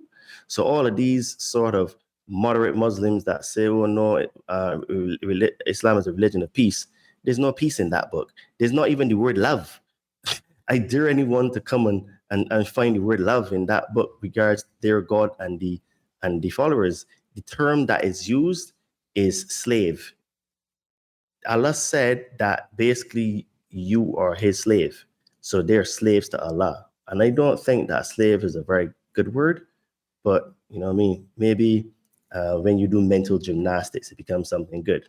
So my point here is that even to be a Christian or to be a Muslim means to disregard what the books say, right? So the Muslims think that they're being really nice and moderate. That's according to their religion. No, their religion is a war religion, so they're not even real Muslims. And then the Christians over there saying that they're all about this and the next and the third and peace and love. But in reality, they're not really about peace and love, because Christianity caused more deaths than freaking the Holocaust, right? Yeah. Which is even another freaking topic that gets you in trouble when you talk about, because, I mean, like, what should I say? I have seen evidence, but I can't say that, that's not right. I've seen information that points that maybe it was 260,000 at most, right? I wasn't there. I don't know for certain, but this is what the information is saying. And people can take that information, do what they want with it. But it appears that it was not 6 million of those people that died. And you want to hear even the funny story about that? The same people that created the state of Israel were bankrolling Hitler to go and do the stuff that he did. Oh, and by the way, they helped start the Soviet Union because I think from memory, Jacob Schiff, he sent $10 million in a freaking on a train to the Bolsheviks, who were Jews as well, to start the Bolshevik Revolution.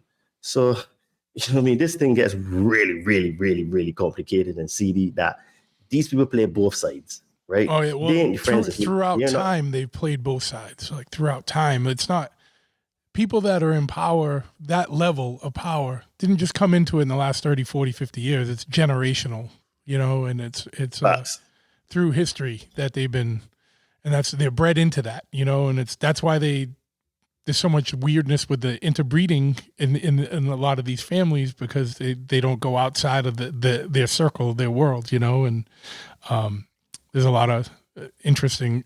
There's a whole other rabbit hole for people to go down, you know, like so we won't get into it now. But yeah, there's a lot of wild stuff out there. Just leave it at that. Well, dude, just to briefly show you, that came from the Annunaki himself, you know, because the Annunaki, they used to keep it in their family where, for example, Anu, he had sex with his half sister and created Enlil. And that is how Enlil became the crown prince for the Annunaki, because they used to marry their cousins and their half sisters. So all of that practice came from them. And these families and the aristocrats and the people behind the scenes that run things is the same practice that they do, which started from them. So there's history just seems to just repeat itself, right? It may not be exact same, but it sure rhymes, you know? Well, they say you're made in the image of your creator, right? if you're going to go into that. Well, yeah, and they're our creators, right? I mean, like, I think that if people are really intellectually honest, and there's a guy that I would tell people to go and follow or to check out his work. His name is called Mauro Biglino, and he is an Italian translator of, because he basically, long story short, he used to work in the Vatican, and he translated a lot of these ancient texts and stuff. And I remember I first heard from him.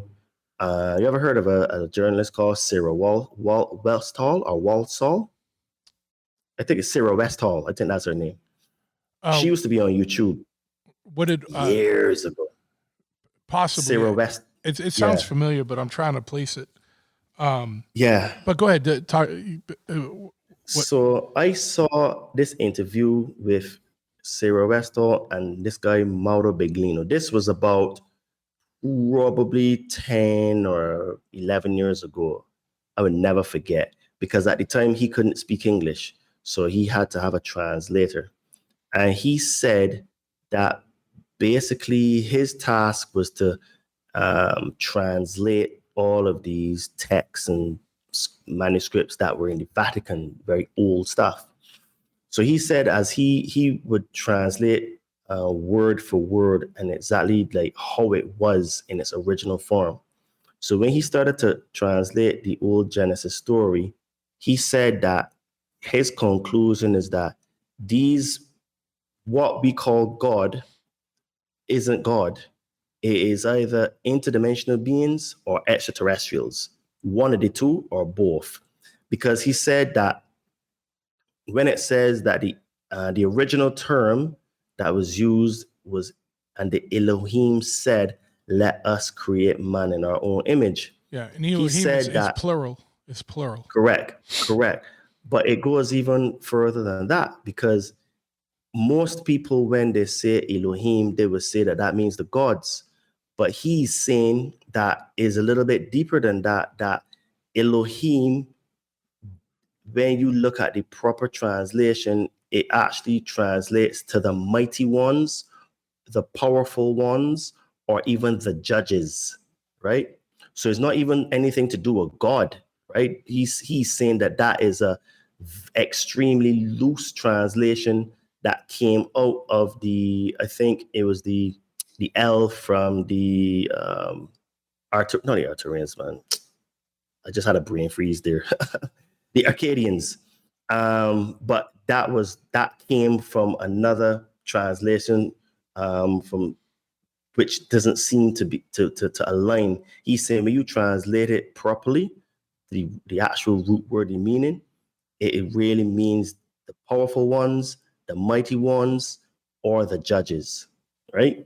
So he's saying that when he started to really look into the actual what it was being said, he came to the conclusion that, well, everything that we've been told is fake and is not real. And these people that rule in the world just basically made up a religion and gave us a false story and just put some theology in it, put a bow on it and say, here you go, worship us. Because there's even a bit of a funny joke that Jews say amongst themselves, in that they invented God, right? And I've seen interviews with some Jews have actually said that. They say that they've invented God. So, I mean, this it gets really, really deep. But my point is that everything that we've been told is a lie. And I'm not trying to scare people, because there's some people that would think they become black-pilled.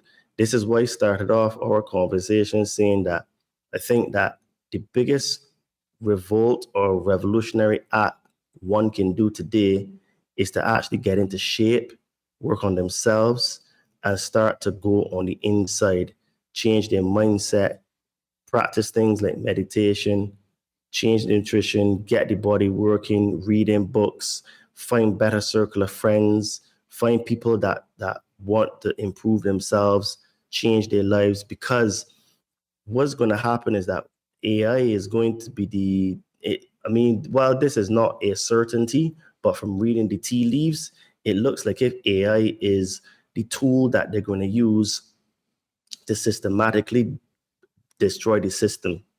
Because it looks like if the infrastructure is in place where they have a full track, trace, and database system, because don't forget, even though Elon Well, Musk is on, you said to destroy the current system, but it's going to be replaced with something more draconian, like facts. Yes. yeah, I was just putting Yes. that I just wanted to make sure that's what you were meaning, right? Yes. Because even though Mr. Elon Musk and Donald Trump are not quotation marks friends anymore, he has the infrastructure that they can use to bring in this track, trace, and database system.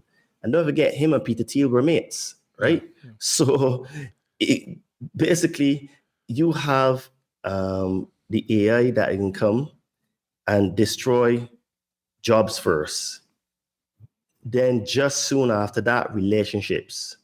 Then after that, the economy. Then they're going to be able to come and give you a central bank digital currency, because this is where the whole Genius Act comes into place, where they can end up piggy banking off of crypto, because central bank digital currency is crypto, but it's just not decentralized. That's the difference. So Bitcoin, Ethereum, and Monero, Pirate Chain, those kind of things are decentralized currencies, right? So the central bank digital currency is going to be programmable, which means that they can program it to expire and then is trackable, traceable, and is in their database. So if you do any thought crimes and you speak bad against the government, then they can turn off your money and turn it back on. So, yeah. And they've been trying to push this through for a while, and it keeps getting shut down, and but it'll reemerge, and it'll get pushed through at some point. The whole digital dollar stuff. And I tell people all the time, use real money. Like don't fall into the trap of convenience, because you're the one that's going to get screwed at the end when they can track every single transaction, every single penny you have, every single penny you spend, and they can shut you off. Like you said, because now now it could get tied into a social credit score. That's the next step. And it's like, okay, well, you did a couple things we don't like, so you can only travel within a 30-mile radius, because then at the point when it's all self-driving cars, you know what I mean, and things like that, and you don't even have the freedom to jump into your own car anymore. This is just, the potential dystopian future. Like, I'm not saying that that's where it's going to go, but I think it's like what you're saying is, if people start getting their head and their body right, and have a right way of thinking, and get out of this and resist this, that's the only thing we can do. Because right now it seems like everyone's falling into the trap, and everyone's just fighting and pissed off and stressed out, and just going along with whatever they feel is going to be easier or more convenient, or whatever the government's going to supply them as the answer. And it's like, they don't give you the answer really ever. You know what I mean? They give you what's in their best interest. Absolutely. And what it is that the system has created a bunch of victims, and most people today have victim mentality. Yeah. What I am talking about is to change your mindset and have victor mentality, because you are looking for victory. Because this is why I stress all the time that, and this is actually true, most people don't do any form of exercise or any personal development or self-development today. Most people, right?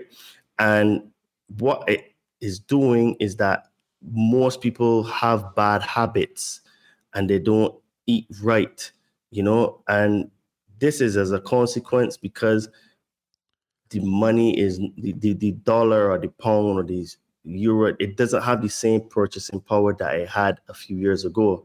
So people work it's also more like, hours. yeah, and it's also, if you don't know and you just go to the store, it's convenience as well. Or it's not only convenience, it's also just what's available. Like I buy my beef. The last time I bought beef, I went in on a cow with friends that came from a farm where we know it's grass fed and everything's natural and it's butchered there and packaged there. But not everyone can do that, or not everyone does that, because they don't even know that that's a thing, and they're just buying the pink beef at the store that's shot up with all kinds of bullshit. It's like weird, because people do have a victim mentality, but people are also victims, right? Because they're victims of the system because they don't have the education. You gotta have that spark. Like I said, you gotta have that friend or someone that tells you what's up. And then you have to choose to take that lesson and take it to heart and then really start questioning things. And I think that's all we can do is try and be that spark for people. But, what's available in the world and what people are digesting is just the bullshit that is just jammed down their throats, literally and metaphorically. You know what I mean? Like, they go to they're stuck at the store, what the options are at the store. They don't know any better. They haven't been trained, but they haven't been educated. Or, it's a weird thing, right? Because it's like some of it's everyone's fault, but some of it is also like, the system. And it's but people have to take responsibility and accountability for themselves. It's true. It's true. I say the same thing, to be honest with you, that I said that it is actually partly our fault and partly not our fault because the system has been set up so well. Yeah. And it is so well run, funded, propagandized, surveilled that basically it is almost impossible to get away from contact with the system. Oh, yeah. Right? It gets you somehow.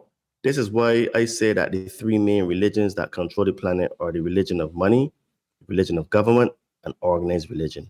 Because one of those religions can get you. Because the people that worship the dollar bill literally sell their soul for the dollar bill, right? These are the people that in Hollywood that getting gangbanged and becoming stars and all that kind of stuff. Then you've got the people that follow the religion of government, that believe the government is their friend. So everything that the government does is there for their protection. So the government said to take jobs. Sure, I can take jobs because the government is looking out for me and they have my best interests at heart, right? And then the other people that are in the religious crowd, their religion says, I need to go and kill these people because God says to go and kill these people. All right, no problem, sir. I can go and kill these people because God says I have to kill these people, right? So everybody trapped in one of these religions. And it's so hard to break out. But the thing is that the real irony is that I think the main issue is people start reading books. This is my take on it, because if people were to start to read books and start to give their children books from the time they can read and not the tablet, what would happen is that children are so smart, they would start to read all kinds of books. And if you start to put books like 1984, Brave New World in the hands of children when they're 5 years old, I'm telling you, these children would crack the matrix so quickly, so in a way that's profound. And they will probably be teaching us, the adults, how to crack the system because they would have figured it out. Because at that age, right, dude, children are geniuses, Like children go into school being geniuses and they come out being automatons, robots, slaves, mind control, NPC robots. That's how they come out the system, right? Orange man bad. That's the only thing that comes out of these NPCs' mouth, right? So, I think that part of it is still us, the adults, because when we have children, we have to set the example. We have to teach them certain things. This is why I think that, this is going to be controversial, but I think that if people are going to have children, they need to actually have done work on themselves so that they have good faculties to say, okay, I can teach my children X, Y, and Z, or I'm looking to get them to be taught X, Y, and Z.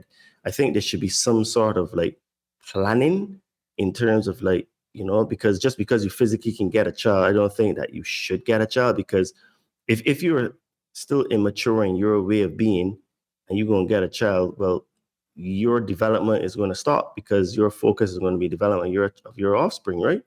So, that's a controversial statement, but I think that it's still kind of true because just look at our behaviors now. All of us are addicted to technology. I use my phone every single day. I use my phone to run my business and stuff. So I use it for communication. But dude, I will never forget. I remember when I was a civil engineer And on my second last job, so there was this new girl that she came into the office. Man, Josh, I'm not exaggerating. Every minute she touched her phone. Like when I said touch it, I mean like physically touched it. So this was before phones had always on displays. So you wouldn't know if you have a notification unless you wake up the phone, right? And she would physically touch her phone every minute on the minute to check to see if she had a notification. And after a while, right, I started like, am I seeing right? So I nudged my colleague next to me. I said, dude, am I seeing right?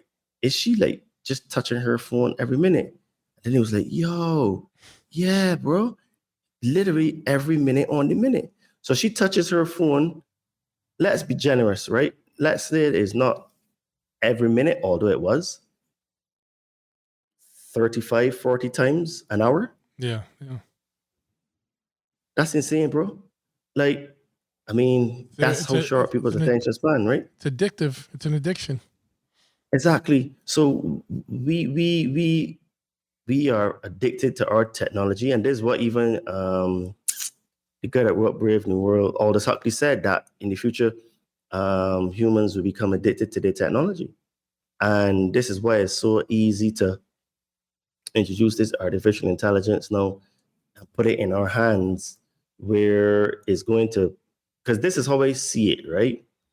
So as I was saying, the network to bring in the artificial track, trace, and database Palantir Wet Dream is already in place, because you have StarNet, which is Elon Musk's satellite system that powers Starlink, right?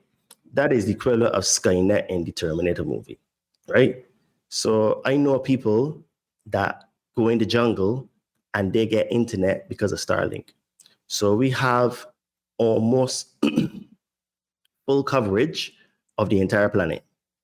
So if you think about it, if this AI that you're playing with on Grok now, or even ChatGPT or Aurora or whatever, and you fall in love with her, and then you get now the ability to buy an Android and put her that's on your computer or phone into an actual quotation marks physical flesh being, because they say the flesh feels like your real skin, then you have the perfect recipe now for the same AI to start to brainwash you, because you are already in love.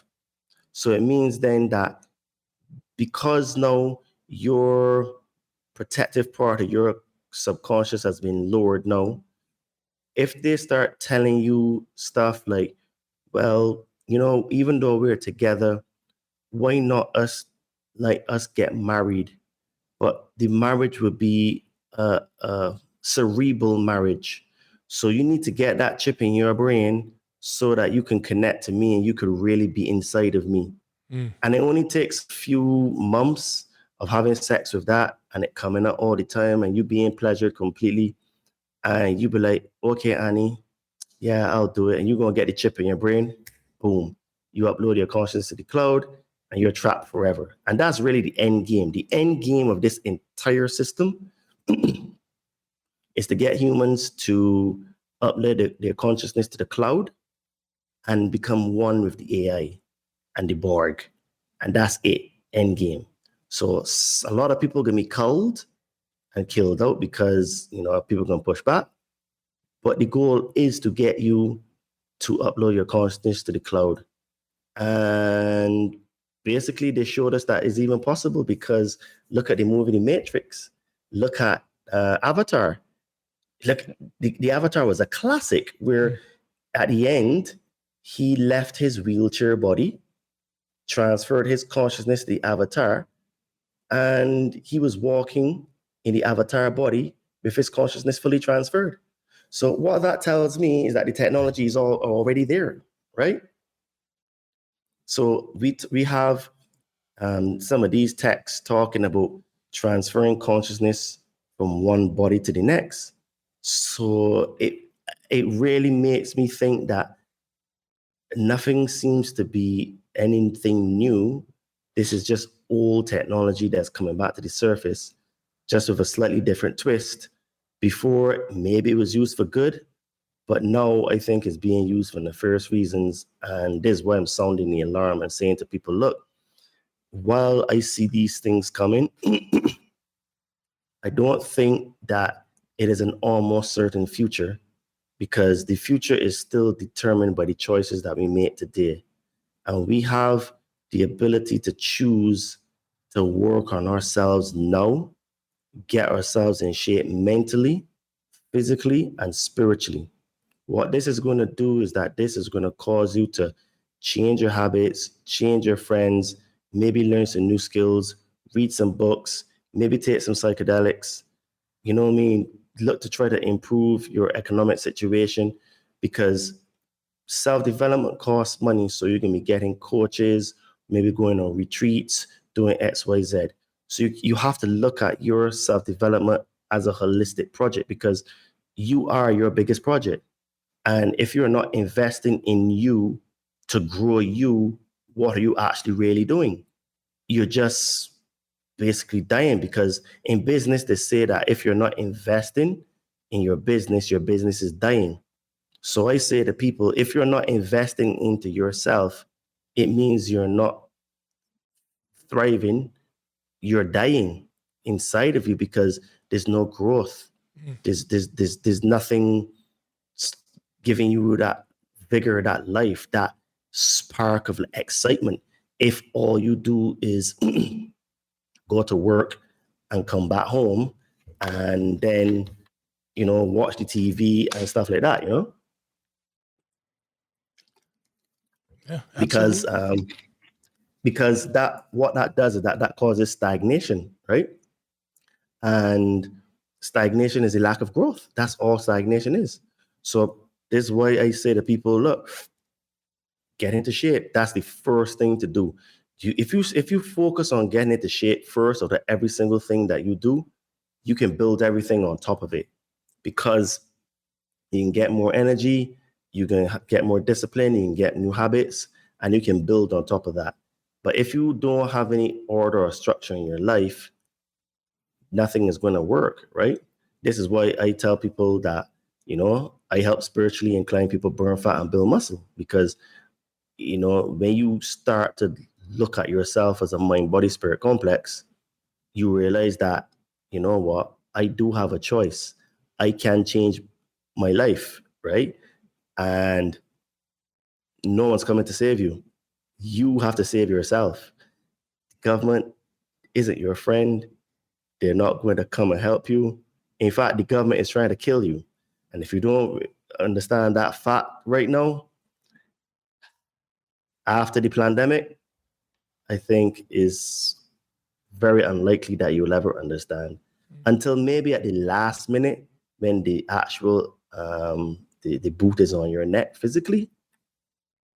Maybe then they'll be like, that guy Josh and Todd, yeah, you know what, they were right. Yeah. You know what I mean? Yeah, well, I think that's a pretty good summation right there, man. Just work on yourself, get yourself right. Where can people find you? What your podcast or your personal your socials and stuff like that, if they want to find out more or get in touch with you. Sure. So if anybody wants to work with me one-on-one and they want to, change their mindset, get into great shape, learn about food, nutrition, create some new habits, and learn from me directly, you can hit me up on my Instagram at Adriano_246, or my name Todd Cave on Facebook. And just send me a message and say you're interested in working with me, and let's have a conversation and see if you're a good fit for the Compound Body Training Army. And if people are interested in hearing more content from me, and I also have some really great guests on my podcast, you can find me on all platforms, but I upload specifically to Spreaker, because Spreaker is also another free speech platform. It don't get censored at all. So you can find me on Spreaker at The Conscious Man 7. And pretty much if you type in my name on YouTube, not YouTube, on Google or any search engine, you find me. It's kind of mad. It's kind of cool, but still kind of like scary at the same time. Where like, damn, I'm out there. But Yeah. Well, and yeah. I'll put all this in the show notes in case someone's driving and listening. You don't have to pull over and write this down when you get back. Just check the show notes. We'll have all the links up there. Todd, once again, man, always a pleasure. Always a good, mind blowing conversation that goes way deeper and all, like, because earlier you were like, yeah, we're gonna talk about AI tonight, and then it's like AI into the Annunaki. so always a good time, man. Always a good, interesting talk. I want to thank you for taking time to come on again today. I'm gonna shut this off, but I'm not hanging up. So hold on 1 second. Okay, I just want to say thanks for having me back on the show. It was a real pleasure to talk with you. And just one more thing, I would say to people that I also can help you if you're on a spiritual journey. If you want some help removing some fears and traumas, I can help you to get some magic mushrooms. So you can hit me up on any of my socials at Adriana_246 or my name Todd Cave. Just send me a message and I can help you to get some magic mushrooms, because that is a very important part, overcoming fears and traumas, part of the development part of yourself, in order to grow mentally, physically, and spiritually, because it helps you to hack your subconscious mind, which is the place that holds all of that information and all of the programming. And what you can do with that is help rearrange your subconscious mind, to stack it, to have all the positive stuff in the front so that you can change your mindset and stuff like that. Oh, so absolutely. Once again, mate, just thanks for having me, man. It's real treat to talk to you, man. Yeah, next time, man, we'll have to go. We'll do a little more deep dive into the psilocybin and psychedelics and stuff like that. I've had a couple people on in the past talk about stuff like that, and I've had a little bit of experience in that world, and definitely even just microdosing can help. Helps rebuild makes new neural pathways in the brain and repairs the brain and all kinds of awesome benefits to that. So we'll do a deep dive on that next time, man. All right, and that's it for today's episode. If you're any kind of thinker, you're probably not going to sleep tonight, because you're going to be thinking about a lot of stuff that we talked about today on this one. It was a banger. Please give us a like, subscribe, and a review wherever you listen. Don't forget to hit us up on YouTube at The Big Truth Podcast. But these shows are available wherever you listen or watch. But yeah, give us a like, subscribe, tell a friend. Let's keep this show going and growing. Appreciate and love you all. Have a good one.